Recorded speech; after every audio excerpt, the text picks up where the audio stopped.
Sharing live stream. Good morning. Good morning, Steve. How are you? Fine, how are you? Good, Baruch Hashem. Okie dokie. Looks like we are live and we are ready. Got it. Okay, good morning, everyone. I apologize again that it's on Thursday today. Let us jump in and see if we can finish our introduction and actually get to starting the Gemara today. So I'm going to share my screen over here and we will continue up with where we left off. Is everybody able to see my screen? Yes. Yeah. Perfect. Okay, let me make it a little bigger. Where are we? Here we go. Okay.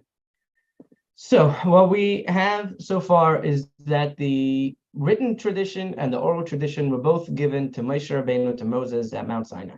And that's what we've discussed at length in the last 2 weeks. So today's big question is, why was it not written down? Why was it taught orally from teacher to student, if it's so important and so integral? Why was it not written down? Good question? Yes. Okay. So here is the reasons why it wasn't written down. Let me see if I can change this view over here to okay. So number one is that any text that is written can be understood in many different ways and taken to fit any agenda. So this way, if you have a teacher who's teaching specifically to students, he can make sure that everything is understood in context and everything is explained if there's something that's not clear. And we can see this with anything. I mean, look at law, right? Look at American law. You have every lawyer who's translating, explaining, and mistranslating and misexplaining. Whereas I had one teacher who said, for those of you who are intentionally misunderstanding my words, I want to make it clear. So if you have a written text, you can read it this way, you can read it that way, and we all read books there are so many things that can be explained to prove anything we want to. Like when you have research, there's two ways of doing research. You have a researcher who's looking to understand what's the correct thing, or you have someone who's doing research to confirm a certain bias that he has, which is the way most research is done. So if that's the way you're approaching something, well, yeah, well, let's read it this way, let's read it that way, and we can make it fit whatever we need it to. So that is one of the big limitations from that's the Rambam. Maimonides writes that down, that if you have a written text, it can be understood many different ways. But if you have a teacher who's teaching, they're teaching clearly.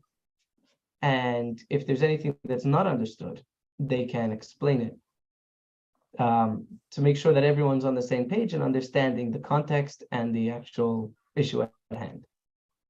Another reason, which is brought down by the Rabbeinu Nissim, having a teacher helps breed understanding, as opposed to if it's read from a book. The student can read through it and think they understood it, or convince themselves that they understood it without any accountability. You're reading a concept, and you can read through a book very fast and think you understood it, whereas you only got a superficial understanding. You didn't sit and read it thoroughly. But when you have a teacher who's asking you questions for clarification, who's going at his speed, not at the speed of however fast you're reading it, making sure that all the details are coming across and coming across clearly, because sometimes a little detail make a very big difference.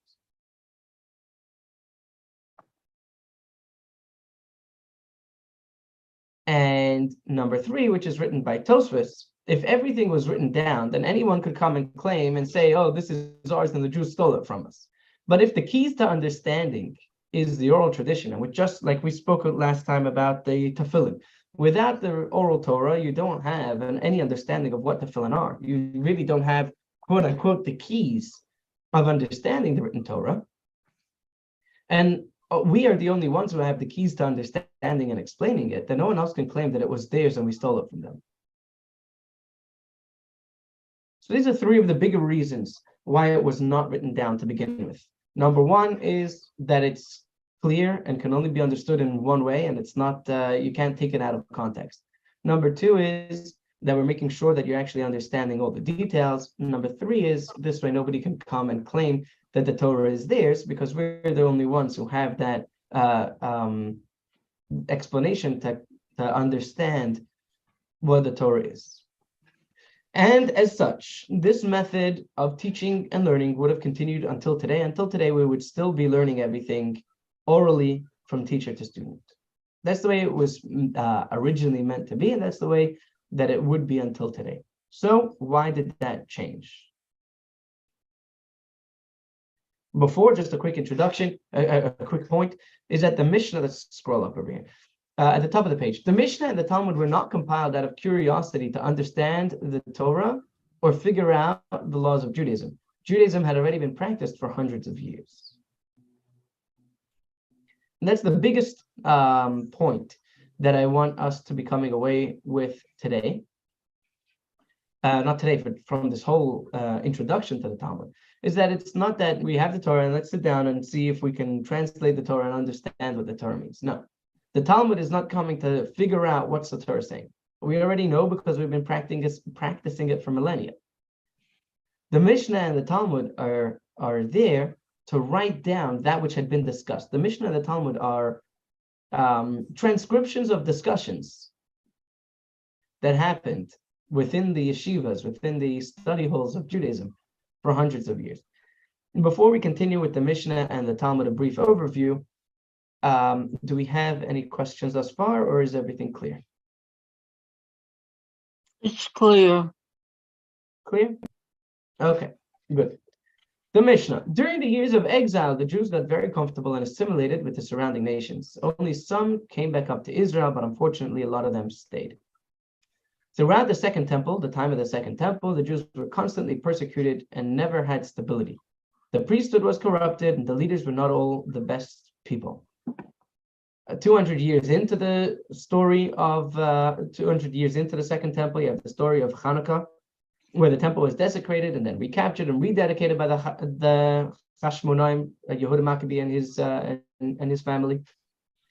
So there was a lot of corruption going on in the leadership, and there were a lot of problems with the people as well. And as a result of this, the teachers of Torah were scarce, and the oral law was not on the top of everyone's mind. They were fighting for their lives. They didn't have time.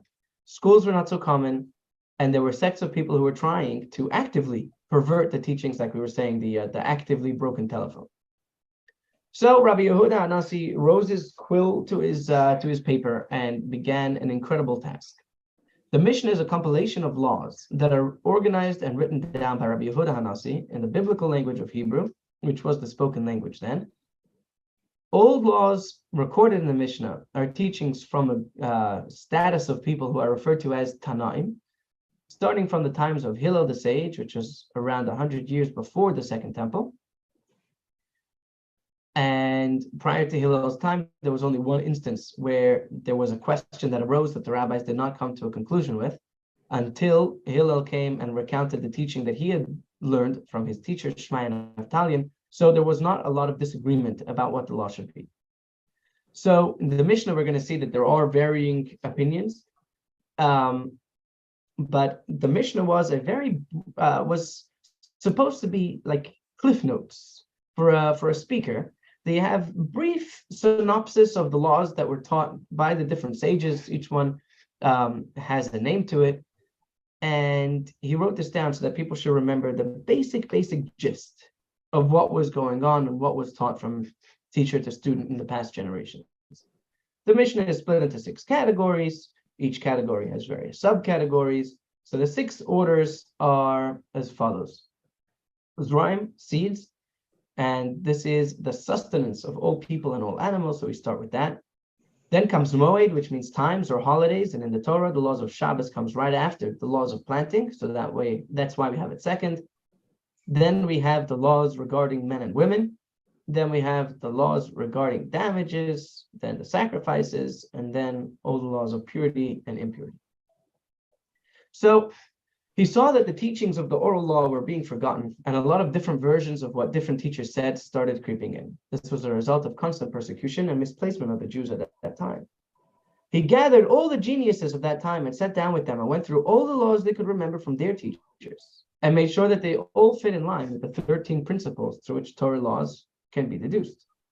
They cross-referenced them and dissected them until they came to a conclusion that fit and was most consistent. Hillel and his counterpart Shammai themselves disagreed on three things, which are the size of challah that needs to be separated, what happens when a woman checks herself and finds blood, and how much drawn water, meaning not rainwater, makes a ritual bath, a mikvah, invalid. They both eventually opened their own schools, and as time went on, the generations got weaker spiritually. They were no longer on the same level as their predecessors, causing a lower level of understanding. This resulted in many disagreements between the school of Hillel and the school of Shammai. And it was primarily between these schools where many arguments of the Talmud started and continued between their alumni. A general rule about the Mishnah is that most unnamed Mishnahs are attributed to Rabbi Meir due to his crystal clear way of explaining the law. He was a star student of Rabbi Akiva, who was the first one who started codifying halacha. Rabbi Akiva died in the year 3894. And actually, at this time of year is very befitting to be talking about Rabbi Akiva. On Tuesday, we celebrated Lag BaOmer. Lag BaOmer is the day that we celebrate because Rabbi Akiva had 24,000 students, and they all died in one period. And on the 33rd day of the count of the Omer, on Lag BaOmer is when they stopped dying. Rabbi Akiva then forged ahead, even though he had lost all of his students. And he went down to the south, and he had 5 students. Rabbi Meir was one of them. And his 5 students are the greatest chain in our link of the oral tradition. What's important to keep in mind is that all laws are traced back to God, giving them at Mount Sinai. These are not man-made laws subject to the winds of societal change. Therefore, with that introduction, the teaching of the Mishnah are non-negotiable. They cannot be changed or argued with. They come from people who were closer to the source of tradition and were attested to by divine revelation at the time. Number 2, every word is precise. A true Torah scholar isn't only one who connects the Torah with his intellectual capabilities, yet also embodies the way of day-to-day life in sync with Torah. We learn out laws and lessons from their way of living and their wording in the Mishnah. The stages of the Mishnah were not just great intellects, but they also followed the law. You can have people who are very smart and understand things very well, but they don't follow the laws. These are not people that we are counting on. There is a common understanding of the Mishnah and its laws, and where one sees an inconsistency, we don't just say there's an argument, we try to see how they are actually fitting in agreement and how things work with each other. We won't say obvious things that can be deduced from other Mishnahs. If it's repeated, there's a reason, and you'll see many times in the Gemara, like the Gemara's question will ask, isn't that obvious? Or what are we trying to teach? Or what specific lesson are we learning from something that is said a second time? It is concise, it is precise, and it is only there teaching us laws. The Mishnaic period ended with the passing of the Torah giant, the leader of the Jews in Israel, Rabbi Yehuda, in the year 3949, or 189 of the Common Era. After he passed away, there was not a consensus on a new, equally qualified leader. Many scholars left Israel and went to Babylon, which is Iraq today, and that leads us to the Talmud. The rabbis in the Talmud are referred to as Amoraim, which means speakers or interpreters of the Mishnah. A note to keep in mind, they all were completely fluent in the 24 books of scriptures and the entire Mishnah, so that they could discuss and argue and have a discussion about the Mishnah. After Rabbi Yehuda compiled this work of the Mishnah, it became the basis of all learning. However, again, more issues came up. Teachers explained things how they saw fit. How things were explained in Israel was different how they were explained in Babylonia, etc. The Mishnah was written shorthand, so people who were already being taught and knew the law had a point of reference and a reminder.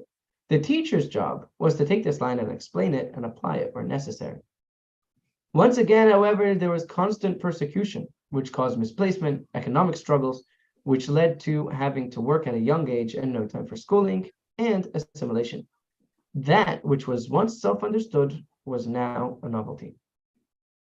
The Talmud is a written account of the discussions between the Amoraim. These discussions would take place in yeshivas, but primarily during the Yarchei Kala, This was an event that took place twice a year in the months where agriculture was slow, so they had more time to study. The leading rabbis would gather together and discuss a tractate and argue about what the laws were and where we knew them from and how we would apply them in that day's life.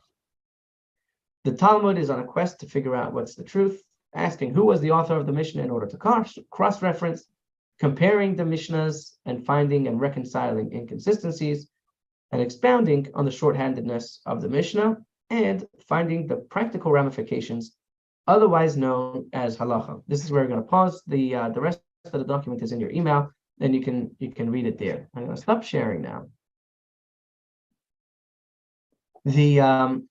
The basic one line, if we wanted to say what is the Talmud is, imagine you were a fly in the wall in the yeshiva where they were discussing the Mishnah. This is what you would see. So the Talmud is actually, the book of the Talmud that we have today is actually a compilation of both the Mishnah and the Gemara. So it has a Mishnah and then the explanations on that Mishnah. You'll find that there are sometimes something is explained in one place, but will be more thoroughly explained somewhere else. And we'll see that as we go along. That is our introduction to the Gemara. Are there any questions thus far before we get into the background to the first Mishnah? Just curious, what did all those students die from all at once? Rabbi Akiva's died from? That's a very good question. Rabbi Akiva's students died from a plague. And the reason given is that they did not have enough respect for one another. It was coming from a holy place. They each thought that the other one was not understanding things correctly. And instead of lovingly reprimanding them, they harbored hatred one for the other, or a lack of respect one for the other. That was the cause for their passing.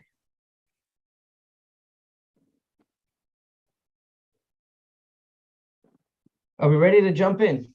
Mm-hmm. Very good. Okay, the Mishnah begins.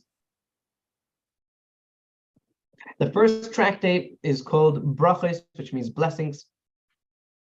And the Mishnah, the first Mishnah begins with a discussion about Shema. Who knows how many times we're supposed to say Shema? Every day? Yes. Let's get a short recap over here of the actual words of the Shema. Where are we? Over here. Let's move this. Go back here. Okay, does everyone see my screen with the translation of the Shema? Yes.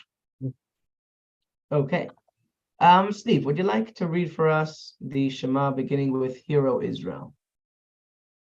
Hear, O Israel, the Lord our God, the Lord is one. Thank you. And then continue with Blessed be the name. Blessed be the name of the glory of his kingdom forever and ever. You shall love the Lord your God with all your heart, with all your soul. Can I continue? Yes, please, this paragraph. With all your soul and with all your might. And these words which I command you today shall be upon your heart. You shall teach them thoroughly to your children, and you shall speak of them when you sit in your house and when you walk on the road, when you lie down and when you rise. You shall bind them up as a sign upon your hand, and they shall be a reminder between your eyes. And you shall write them upon the doorpost of your house and upon your gate. And it will be, Thank you very if much, you Steve. diligent. We're gonna pause. Okay. We're gonna pause over here. This is the first paragraph of Shema. How many mitzvahs do we have? I'm gonna highlight over here. Okay, let's start with the last verse. We're gonna go backwards over here. How many mitzvahs are in that verse that I highlighted?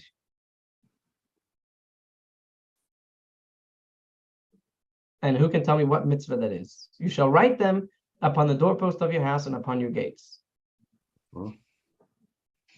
Well, first you should teach them to your children. 'Cause Okay, so Go ahead. so these words which I command you today, we're going to work backwards and work our way up from the bottom. You shall write them on the doorposts of your house and upon your gates. What mitzvah do you think that's referring to? The mezuzah. A mezuzah. Very good. So here we have the mezuzah. mitzvah to have a mezuzah.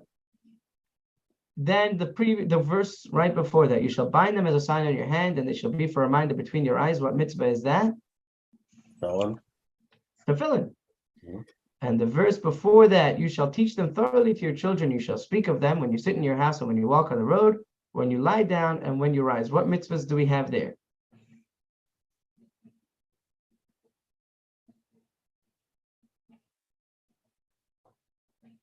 Making sure you teach your children Making sure the you give right your kids way. Jewish education. Very good. What else?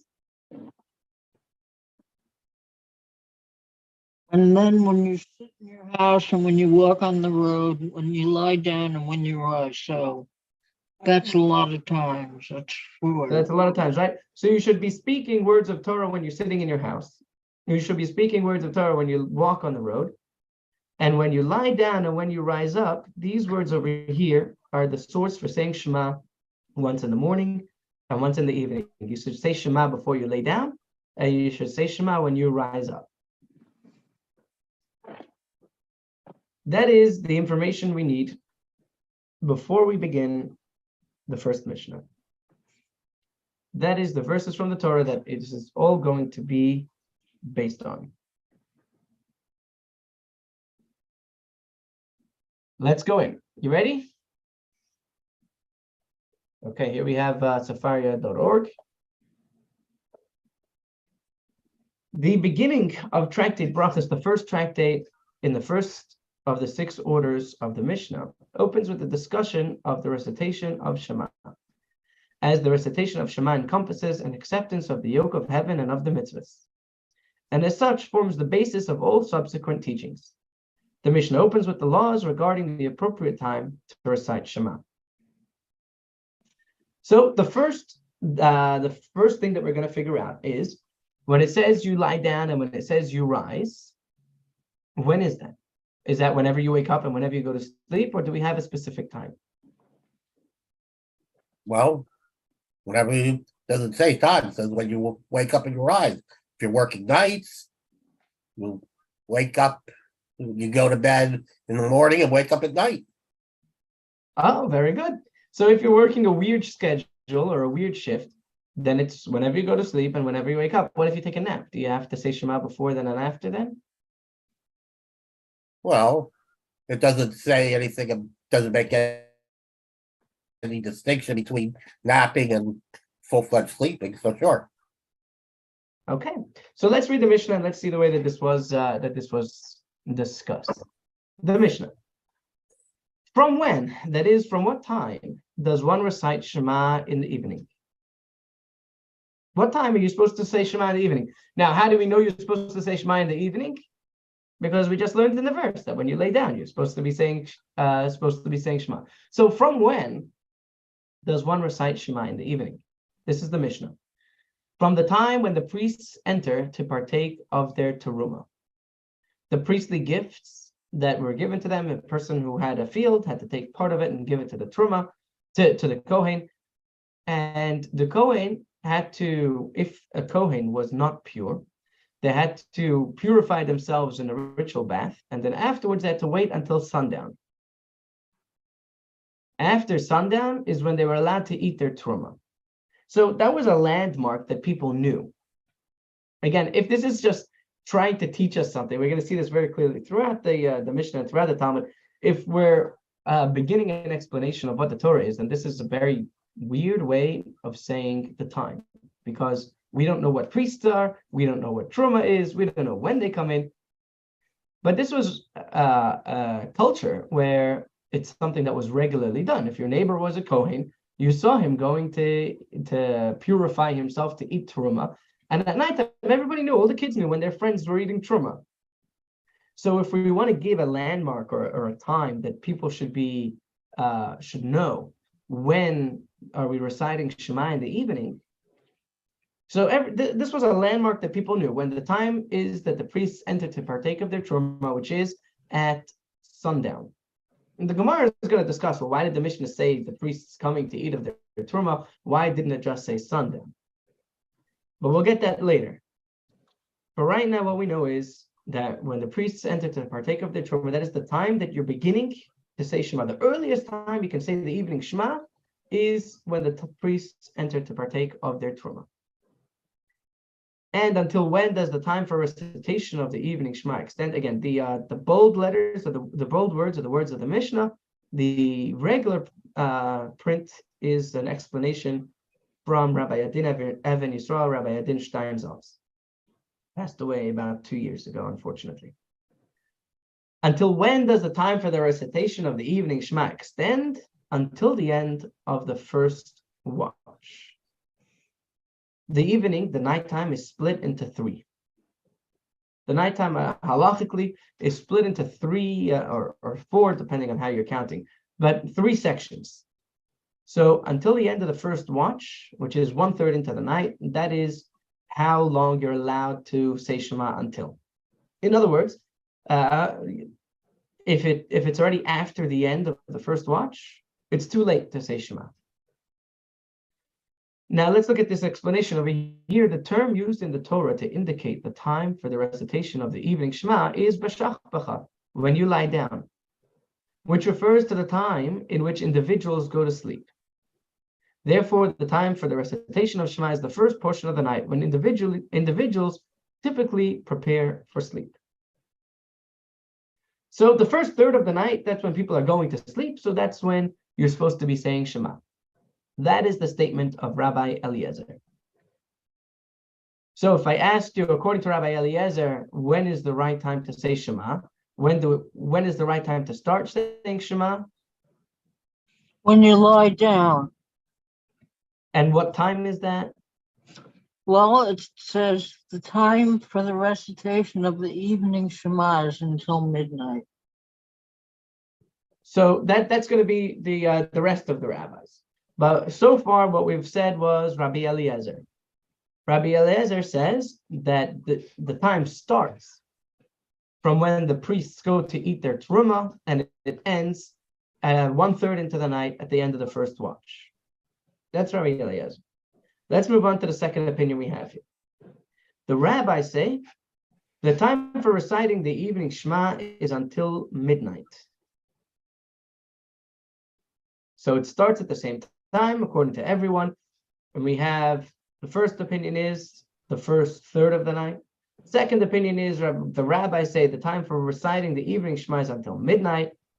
And Rabban Gamliel says one may recite the Shema until dawn, indicating that b'shach b'cha is to be understood as a reference to the entire time people sleep in their beds the whole night. So we have two arguments going on over here. Number one is the word b'shach b'cha, when you lay down, does that mean when you prepare for sleep, or does that mean while you are sleeping? If it means when you prepare for sleep, then it's only while people are getting ready to go to sleep. And if it means the whole time while you're sleeping, while you are laying down, not when you go to bed, but when you are in bed, that means you have the entire night until the break of dawn. And even if you're going to say that the word b'shach b'cha means when you're preparing for sleep, that also is an argument or between the rabbis and Rabbi Eliezer. Rabbi Eliezer says that you have the first third of the night to say Shema. The Chachamim say you have the first half of the night to say Shema. So those are the three opinions we have. Here comes the story. The Mishnah relates that Rabban Gamliel practiced in accordance with his ruling. There was an incident where Rabban Gamliel's sons returned very late from a wedding home. They said to him, as they had been preoccupied with the celebration with the groom and the bride, "We did not recite Shema."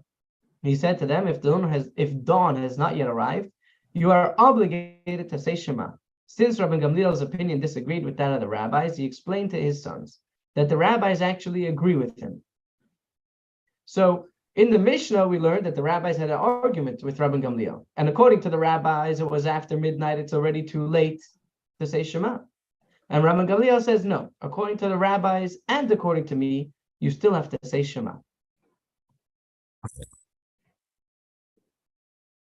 And he said that he explained to his sons that the rabbis actually agree with him, and that it is not only with regard to the halacha of the recitation of Shema, but rather wherever the sages say until midnight, the mitzvah may be performed until dawn.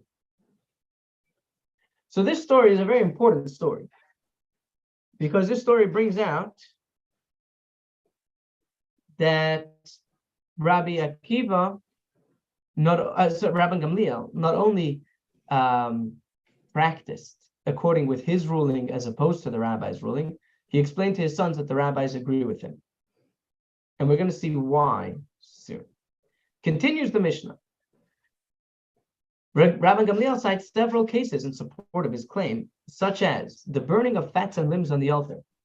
Due to the quantity of offerings each day, the priests were often unable to complete all the burning of the fats and limbs, so they continued to be burned into the night, as it is written. This is the law of the burnt offering. The burnt offering shall remain upon the pyre on the altar all night until the morning, while the fire on the altar burns it. And with regard to all sacrifices, such as the sin offerings and the guilt offerings that are eaten for one day and one night, although the sages say that they may be eaten only until midnight, the Torah law is that they may be eaten until dawn. This is accordance with the verse, on the day which is offered must you eat, do not leave it until the morning. If so, why did the sages say that may be eaten only until midnight? This is in order to distance a person from transgression. As if one believes that he has until dawn to perform the mitzvah, he might be negligent and postpone it until the opportunity to perform the mitzvah has passed.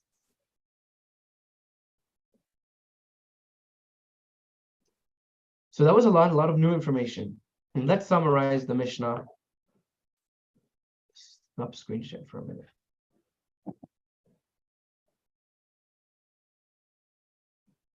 Our big takeaways from the Mishnah are, number one, that everybody agrees what time we start saying Shema. What time do we start saying Shema? When we wake up, In the evening. What time do we start saying Shema in the evening? when we lie down in our beds and prepare When we lie down for in our sleep. bed. What time is that? What landmark of time, or time mark, I should say, did we give for the beginning of saying Shema? Sunset, Yes, sunset. And Steve, what did you say? Well, apparently some said before midnight and others said until dawn. Okay, so the time starts, right? When can you start say? Can you say the Shema at 3 o'clock in the afternoon and fulfill your obligation of saying Shema at night? No. No, because the beginning of the time is when people start getting ready to lay down, which is when the sun goes down. So that everyone agrees. Then we had 3 times for when is the latest time to say Shema in the evening. In other words, if you're working the night shift and you only got off at 5 o'clock in the morning, are you allowed to say Shema and fulfill your obligation of saying the nighttime Shema? So Rabbi Eliezer says no, you only have at the first third of the night to say Shema. After that, it's too late.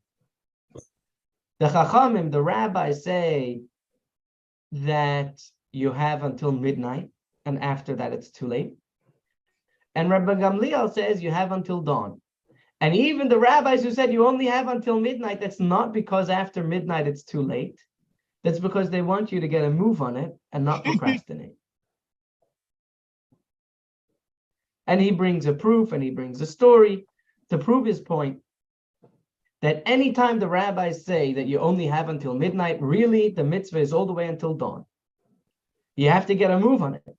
And you have to make sure that you don't say, I'm going to take a nap and when I wake up, I'll say Shema, because you might oversleep. Or you might be involved in a party and get drunk and forget to do it. Therefore, the rabbi said you only have until midnight, so that a person should not, by mistake or inadvertently, transgress and miss the entire time of doing the mitzvah. Why not just specify the times and instead of just saying rise and wake? That's a good question. It's a good question. I believe the Gemara is going to discuss it. It's a very good question. Let me get another piece of paper here to write down.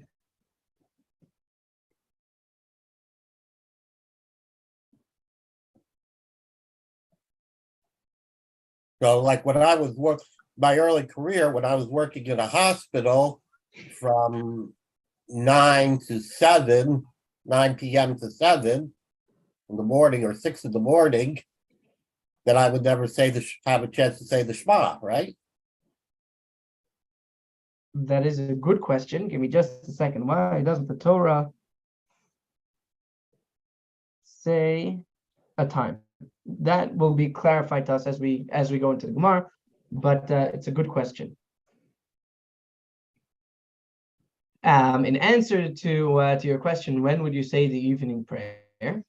When would you say the Shema at nighttime? So I'm guessing you had some kind of a break. Oh, sure. Right. I had So lunch at midnight or 1 a.m. lunch break at 1 a.m. So you could do that on your lunch break. And we're going to learn later, actually, what do you do if you were later on throughout the tractate. We're going to learn what does a person do if they're a truck driver and they can't stop. They have to continue going. How do they pray? What do they do? What happens if somebody is up in the trees picking fruit? What do they do? So all of these are very good questions that we'll get to in later Mishnahs and subsequently in the Gemara.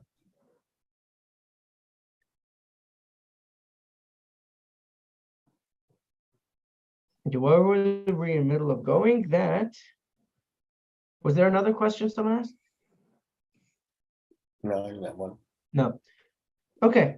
So that's what we have. So here's what I want to say. There's a big difference between Rabbi Eliezer and the rabbis, which is, according to Rabbi Eliezer, if you, let's say, took a nap, you went to sleep at 6 o'clock in the afternoon, and you woke up at 4 o'clock in the morning, so it's already past the first third of the night, you have missed your opportunity to say Shema, and it's too late.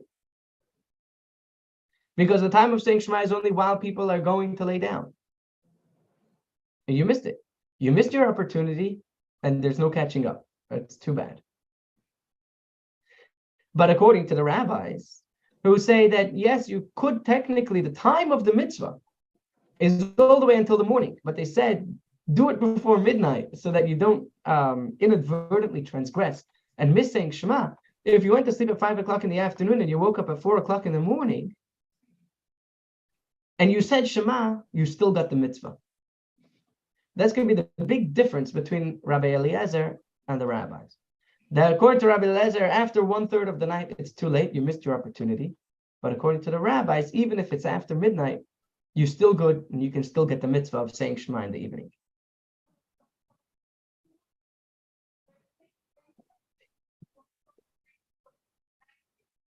Is that clear? Mm-hmm. Good. So we have 3 opinions. Should we start the Gemara? The explanation of that Mishnah. We ready? Mm-hmm. Let's do it. Back to share screen. Back to our Gemara. The Gemara. The Mishnah opened with the laws concerning the appropriate time to recite Shema with a question. From when does one recite Shema in the evening? Right? The Mishnah didn't start, you have to say Shema in the evening, and this is the time. The Mishnah just says a question. When is the right time? As if we already knew that we're supposed to be saying Shema. So with regard to this question, the Gemara asks, on the basis of what prior knowledge does the Tana of our Mishnah ask from when? It would seem from his question that the obligation to recite Shema in the evening was already established, and the Tana seeks only to clarify the details that relate to it. But our Mishnah is the very first Mishnah in the Talmud. Is that a good question? You didn't tell me that I have to say Shema, but you're asking me, when do I say Shema?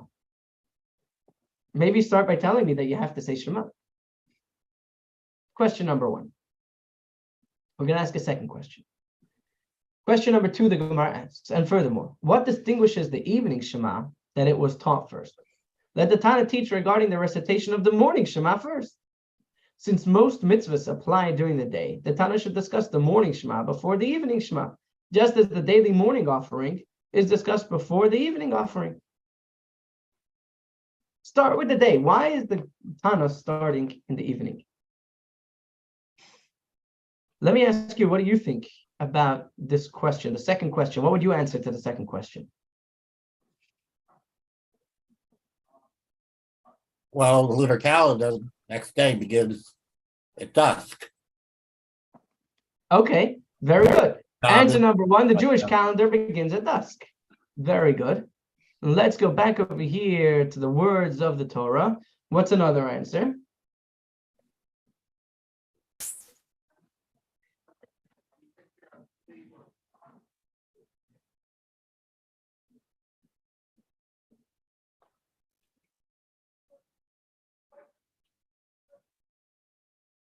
What are the words of the Torah that tell us we have to say Shema?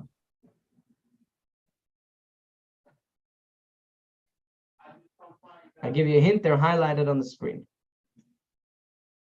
When you lie down and when you rise. When you lie down and when you rise. So based on those words, how would you answer the question of the Gemara? The Gemara's question again was, why are we starting our Mishnah with the evening Shema? Why don't we start with the morning Shema? Let you lie down before you get up. Very good. Because that's what the Torah says. The Torah says you should say it when you lie down and when you rise. So we're going in the same order as the Torah. Both of those answers are very good. We're going to pause here and get back to it next week. So again, we left off with two questions on our Mishnah. Number one, what prior knowledge do we have that our Mishnah didn't choose to start with an instruction to say Shema, rather a questioning the time of the Shema? Question number two, why are we starting with the evening Shema and not starting with the morning Shema? And the two suggestions that you gave was, number one, the Jewish day starts in the evening before, and number two, the words in the Torah are when you lie down and when you rise. So first we're going to discuss the lying down Shema before the rising up Shema. Thank you all for coming. Thank you all for joining. God willing, we'll see you on Tuesday morning, bright and early. Thank you for being here. If you'd like to go over what we've learned, I will send a link to the Gemara over here, as well as to the translation of Shema, as well as a link to the recording. Thank you. Thank you, Bella Esther. Thank you, Steve. Thank you, John. Before we leave, if you could each share something that you found interesting or something that was new for you in what we learned today. I didn't know when to say the Shema. You didn't know when was the right time to say the Shema, and now you're good. Perfect. Very good. And what about Steve? Well, actually, I want to talk about something I saw last night on JTV, Jewish TV. There was a rabbi, and he was talking about Maimonides, and he was saying that Maimonides said that the Torah should not be interpreted literally, but is a collection of parables. And he said that was a commandment, as opposed to, say, a fundamentalist literal interpretation. And I was wondering what you thought about that. It's a good question. It's a very good question. The short answer is that I believe he's taking the Rambam Maimonides out of context. There are specific parables and analogies from the prophets that he explains like that, about the time when Mashiach comes, where like the wolf will lie with the lamb and things like that, where the Rambam says clearly that those are parables, not to be taken literally, that it means that the aggressors will be calm, but the animals will retain their wild instincts. So to say that the entire Torah is a parable and an analogy is not at all what the Rambam says, and the Rambam says clearly in many places that every word of the Torah is holy and pure. Okay. So I don't know what if it could be that the teacher was speaking specifically about those. I didn't see the whole show. I only saw like 5 minutes or 10 minutes of Okay, it. yeah. So he was probably talking about that there are specific verses that the Rambam and from the prophets that the Rambam says are not to be taken literally. Okay, thank you. You're welcome.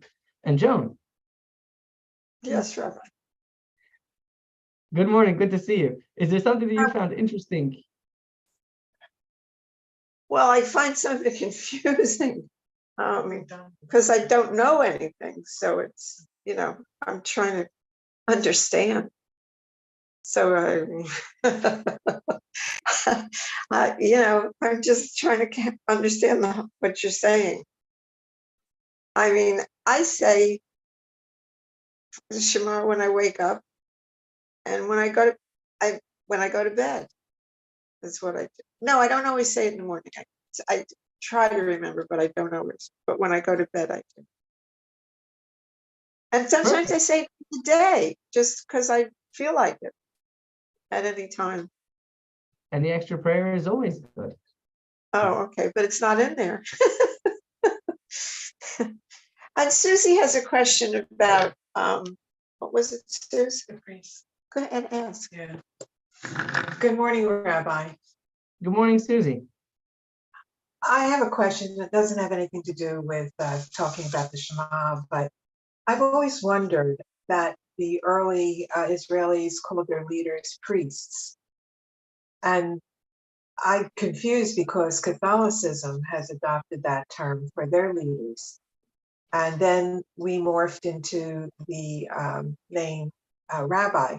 So how did they come up with the name priests for our religious leaders in the biblical days? And we dropped it, and the Catholics picked that up. It's a good question. It's a very good question. And the truth is that the term priest is mentioned in the Torah even before the Jewish people became a people. The term priest is mentioned as early as Abraham's days, maybe even beforehand. And the term priest meant someone whose life was dedicated to God. So that was any kind of religious, spiritual leader. Once the Jewish people became a nation, and after Mount Sinai, after the sin of the golden calf, the Jewish people were split into 3 categories: the Kohens, the Levites, and the Israelites. So the Kohens it's a family thing that you're born into if you're a descendant of Aaron, the high priest, who was the brother of Moses. Anyone who is any of his descendants are the priestly family. And those are the people who are charged with the service of the temple. They are a subdivision of the Levites, the Levi family, which are all descendants of Levi, the son of Jacob, one of the 12 tribes. And they are all also on a higher spiritual level. Throughout history, they were always the teachers. They got a specific plots of land, 48 cities in Israel that they were given to live in. And then the Israelites, the plain people like myself and possibly some of you, are the Israelites. So the priest today, what we call a priest, is not necessarily a religious leader, rather someone who comes from the family of priesthood, those who are, and when Mashiach comes, they will be the ones who will serve in the Holy Temple. Well, when did the term rabbi evolve? What century did that happen? When did the term rabbi evolve? That is a good question that I'm going to have to look into and get back to you next week. Okay, all right, but we don't use the terms priest anymore, not even the Kohens. They don't use that anymore. Everybody talks about the rabbi. So in terms of a religious leader, a religious leader would be a rabbi. Priests, Kohens, are anyone from the family of Kohens. Okay, all right, I understand now. But it's interesting how the Catholics have picked up that term, and that's why I'm confused. Because they call their leaders priests. Right.